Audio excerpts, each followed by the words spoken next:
2018 সালের 27 রমাদান আমার আব্বা মারা গিয়েছেন, কিন্তু আমি আমার আব্বার ছবি মোবাইলে রাখি,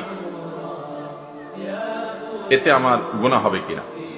দেখুন, মানুষের ফটোগ্রাফিক যে ছবি আছে মোবাইলে তোলা হয় বা কোনো ডিভাইসে তোলা হয়, কিন্তু এটা প্রিন্ট করা হয় না। এটা জায়েজ নাকি না জায়েজ, এটা নিয়ে ওলামা ইকরামের দুইটা মত আছে।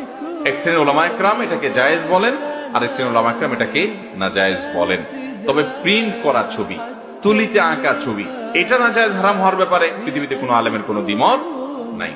ফটোগ্রাফিক ছবি, যেটা একটা মানুষেরই আরেকটা আপনার কপি অনেকটা, মানে একটা মানুষের জন্য 5টা আয়না ধরা হলে 5 আয়না 5 তাকে দেখা যাচ্ছে, লোক একই। তো মোবাইলের ছবি যে তোলা হয়, ক্যামেরা যে ছবি তোলা হয়, এটা যতক্ষণ সফট কপি থাকবে, এটাকে সেই ছবির কাতারে ফেলে অনেক ওলামা ইকরাম এটাকে জায়েজ বলেন। তো সেই মত অনুযায়ী আপনার মৃত বাবার ছবি যদি আপনার মোবাইলে থাকে, আপনি এটা দেখেন, তাহলে ওই মত অনুযায়ী এটা জায়েজ হবে। কিন্তু আমাদের আজকাল এই ছবি তোলাটা এটা রীতিমতো একটা রোগে পরিণত হয়েছে। দরকারে বেদরকারে এত অহেতুক ছবি তোলা। আগে মানুষ আলেম আমাদেরকে দেখলে বলতো, হুজুর দোয়া করিয়েন, একটু আমল শিখাই দেন, একটু এলেম শিখাই দেন, একটু মাসালা বলে দেন, একটু দোয়া